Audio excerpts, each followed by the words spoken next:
All right, guys, today was a losing day for me, even though it was a really easy bullish day. And I'm not sure why on a trending day it's always my losing day for some reason. I have to work on the trending days, honestly. And the next time when I see a trending day and I expect drawn liquidity to be far away, I should take a long or a short, depending on where we're going, right? Let's talk about it and see why it was a losing day and why what I did. There is a good explanation for that, but I think I lost the plot when I was trading. All right. So going into the day, we were revolving around this area over here. And I wanted some sort of retracement at this fair value gap before going up. Let's go to the 1 hour chart. And as you can see, we opened over here. And we just rushed up. And we kept going. Right. So for me, sorry, not here. Tuesday, 9, right? We opened up and we just went up. Keep going. We left this fair value gap over here. Did not touch into it either. We had this very important fair value gap over here, and I wanted it to come back into it, take out some sort of sell side, and then go, right? That makes sense. Like take out sell side liquidity and then go up. But that did not happen. And what I was looking for at that moment was this. If I go down to 1 minute and show you what I was looking for. I was looking for this, right?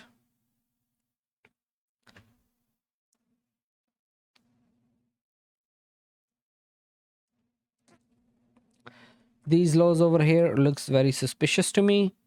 I was expecting the price to at least take this one out and then go up. Or if it goes a little bit more down, the next part of area was this one. See how close they are? I wanted the price to come down and go back up, right? So I had a buy side liquidity noted out on the hourly over here, which was this buy side liquidity. And I was saying that, okay, we have this main target area over here. And I was not expecting the price to move this much, right? This was at most I was thinking it will go because there is a fair value gap over here, important fair value gap, a daily fair value gap, this auto block over here. I can see rejection from there. I was expecting the price to go up, take it, and come back down, or maybe reject from here, go back down into this fair value gap, and then go back up, right? That's the whole idea. So what happens is that the price opens up. Now at this point, I was thinking of taking a long, honestly. Well, the reason behind that was this. Look at this. Okay, let's talk about 7. This is 7. This is 7. The whole reason for taking a long here was that we had a really good fair value gap over here. And I saw rejection over this fair value gap by taking out this sell side. When we closed above here, I was thinking of taking a long towards the buy side, but I did not enter. I waited. I thought maybe when we take this out from here, we will go down. I wanted it to come back and close about below this fair value gap so I can enter. That did not happen. And then it went up. So I went to 1 hour chart again. And on 1 hour chart, I noted out another fair value gap that was important, which is this one, to see what happens on that area. And it did not reject it either. We were in this place and I entered. I think I entered there. Yes, I entered there. So I entered here, right, on the CE of this fair value gap. And then I got stopped out on the top of this because I was not expecting it to go there. I re-entered thinking that we will see rejection here again after taking that out, right? See, I re-entered on the same candle. And again, I added another contract when we closed over here and come back to this fair value gap. I entered another contract and then I stopped out break even in a little bit of profit. So that was my day. Not a really good trade execution. And since I was not able to see what was happening, so I just jumped off the charts without blowing my account. So That's how you save yourself, right? And after that, we just kept on trending. So what we could have done different, right? On a trending day like this, if we have already taken buy side liquidity, and then there is other buy side in the close vicinity, which would be this buy side over here, and then this buy side over here, which is like a relative equal highs. I don't know if it's taken. No. So for tomorrow, our draw is this, so I'll be bullish tomorrow, or we can see some sort of retracement depending on the day. Let's look at the 4-hour. Yeah, so we can see retracement into this fair value gap and then go back up.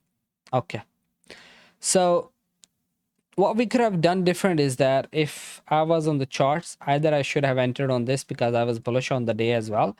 I noted out a buy side liquidity, a sell side liquidity, and I said I'm bullish. And if you take out the sell side, I'll go towards the longs. But if you take out the buy side first, I will look out for shorts.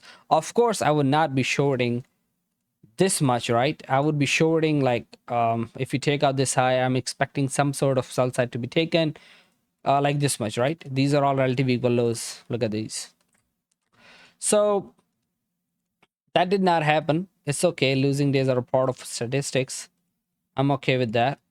But the thing is, we learn from these so we don't lose that much. So what could I have done better? I should have waited for the macro time over here, right?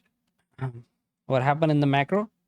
I have to see for some sort of retracement, right? The retracement can be an order block. These order block over here. This could have been an amazing trade if I was taking only long trades. Look at this. Could have put my stop here or below this low, targeting this high first for first partial, maybe add another on 80 points or 100 points if I could wait more, right? And if that did not happen, we could have waited for the next macro, which is this one. We consolidated for a little bit in this fair value gap over here, right? We see that we are not closing below the 0.5, so we could have entered on this retracement into this fair value gap again one more time, putting the stop below this low, targeting the next drawn liquidity, which can be anything, right? Let's see. Which can be, let me put all these lines over here so we know where we are looking at.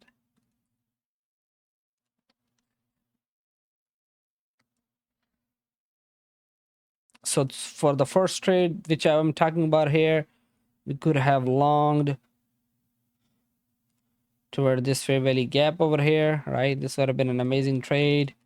For the second one, we could have targeted the next high, which was this 220 points. It's a far fetch talking in hindsight, but that's how it is. When you talk in hindsight, you get to learn what's happening in real time. I still don't believe how it just left all of this. It's just so weird to me.